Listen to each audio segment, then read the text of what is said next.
What's up, gamers? Today we're working on the bounty again. But if I just flip it over to the back, you might notice that there are actually two bounties available.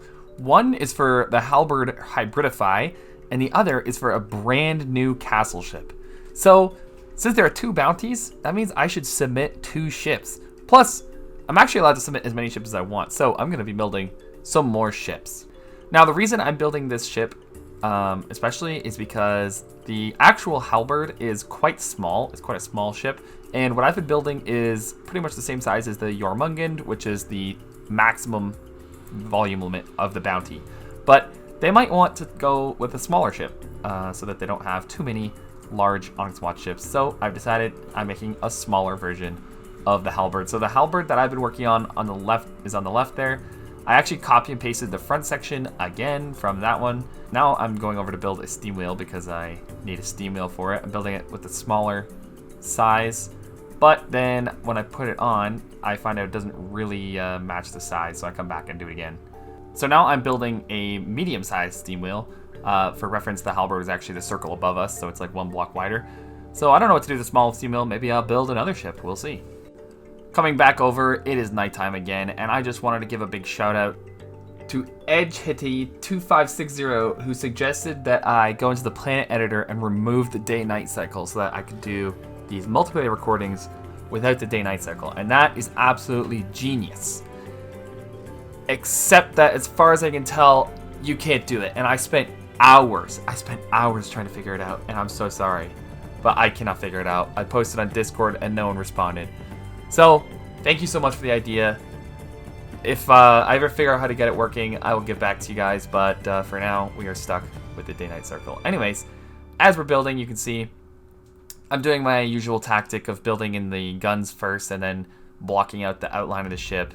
I was messing around a lot with the front hull shape. I wasn't really sure how deep I wanted it to be. I wasn't really sure the shape I wanted it to be. I did a little something interesting on the sides. The sides are actually flat, but the front and back are still curved. I used the transition pieces to make the slopes pretty steep on the front right, front left, and then by the time it gets to the middle section, it's actually straight up flat on the side, which isn't technically following the Onyx Watch castle ship style, but I hope they don't really notice because it's kind of well hidden. But yeah, so I decided to shift the guns back a little bit. That's why I broke and replaced them. And I also decided to make the hull only as deep as it literally had to be. So there's only one layer of metal underneath these guns, which is maybe a bit of a weak spot, but that's what I decided to do. Now we're moving on to the back, and I'm just gonna continue on from the steam wheels, just laying out the armor scheme. Now the bottom is curved all the way around, which is following in line with the castle ship design principles. And you can see I just filled it in. There's a little bit of a weird spot in this corner here because of the way it lays out. I need a block that doesn't exist. So decorations are your friend, sliding it right into place, making sure it's mirrored. And then I'm going to the inside. Once again, making sure that all the sides are double layered and also filling in the bottom. So I'm just going around to the side and filling it in, making sure every single layer is doubled. And then I'm filling in the floor, filling in all the gaps. And then I'm actually going to get started on building the engines. So I'm going with steam engines, same as the other one. This one's a little bit of a smaller steam engine than the other two had. And I'm building it one block off the bottom, that's why it was pink, and then I filled in the floor underneath. Now, right now I actually forgot to use alloy for the interior layers, but I'm going to have to go back and fix that for later. I also painted the steam engine by accident, so I had to undo that. And now you can see I'm replacing everything with alloy. I'm once again sectioning off every compartment. This is the Onyx Watch thing. They have all these compartments filled with air. That's how their boats stay afloat. So there's the air pumps, and once again putting ammo. Those things are the ammo storage. Just copied those from the Jormungand again. And now we're moving on to the front. So once again, I am blocking out kind of the top of the superstructure, and I am working on filling in the floor. And next up, I'm going to be building the AI compartment. I actually just took a break when it hit that night cycle because I didn't really feel like dealing with it, even as a builder. And so yeah, as you can see, I'm building the AI compartment. I'm actually building it so that you guys can see. I don't usually build it this way, but you can see I've got stone around the outside, and then rubber, and then the AI components on the inside of that.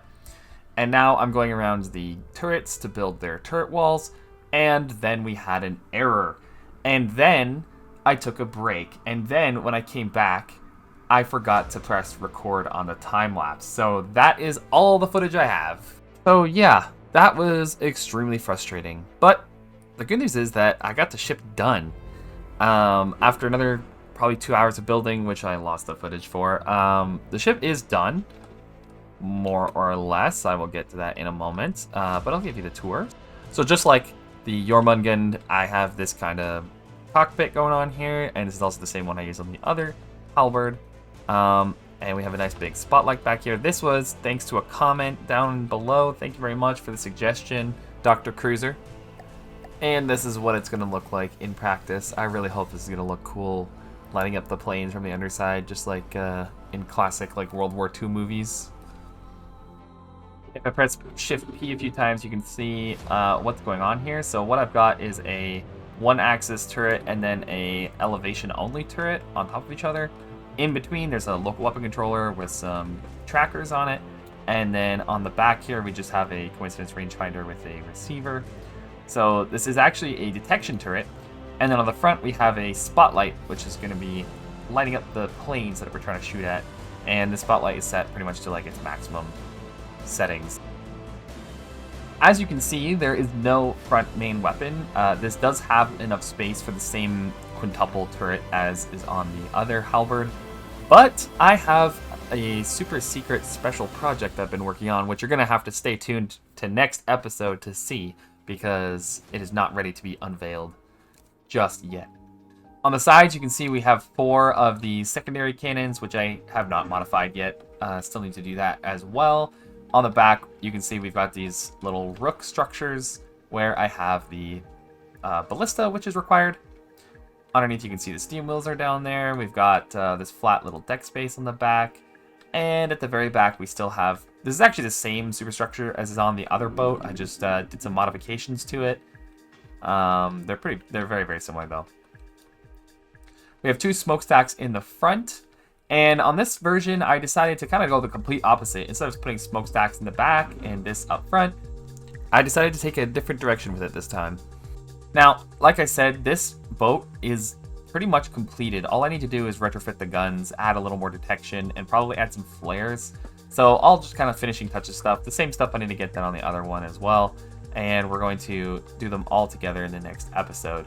Now, down here, through my Portcullis, we have a beautiful, I don't know what this is, like an event hall or something. I guess it's kind of modeled after a church, but I haven't been in a church in like 20 years, so I kind of built it based on memories that I don't have. But as you can see, we've got some rafters, we've got some balconies, we've got catwalks, we've got these like crenellation things on the inside, even though that makes no sense. On the right, we have the small version that I've just built. On the left, we have the large version that we've been working on over the last few episodes. You can see how they have quite a different side profile. On the old version, we have the superstructure leaning towards the left side. On the back version, we have it leaning toward the right side. We're going to be fighting the Felix Flieger B5 Geyer for a quick combat test before we finish out the video. I'll have another regular episode of Bounty Hunters coming up this Thursday, and then the bounty for all these ships is due on next Wednesday. So that means we only have a week left to get this done, so stay tuned. We're going to get this stuff done. As the plane gets really close, you can see the spotlight is starting to come on there. I turned it to night so we can see the spotlight a little better. And then I paused time because this is looking very cinematic. It's unfortunately the top of the spotlight doesn't like glow. I think I'm going to look into trying to solve that. But yeah, you can see the spotlight's actually working. The plane is like being lit up by the spotlight, and then as it goes off into the night, I like how it kind of disappears into the darkness. It's really hard to see over there. And this is where the B5 Geyer's bomb landed and just like destroyed a whole bunch of stuff. It destroyed an entire smokestack. And actually, I think the turrets on those 2 guns are actually okay, but they're just hidden because multiplayer stuff. Yeah, and the back there. now. But yep, it's kind of hard to see everything in the dark, so I apologize. But I really wanted to show off that spotlight working in the night. Unfortunately, as you can see at the back, the spotlight has been snapped off.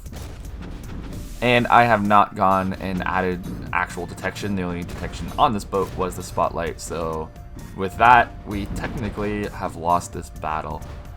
Both on this ship and the other ship, I need to add more detection and work out the flares and stuff. Anyways, thank you very much for watching, and leave a like if you liked the video. Drop a comment down below.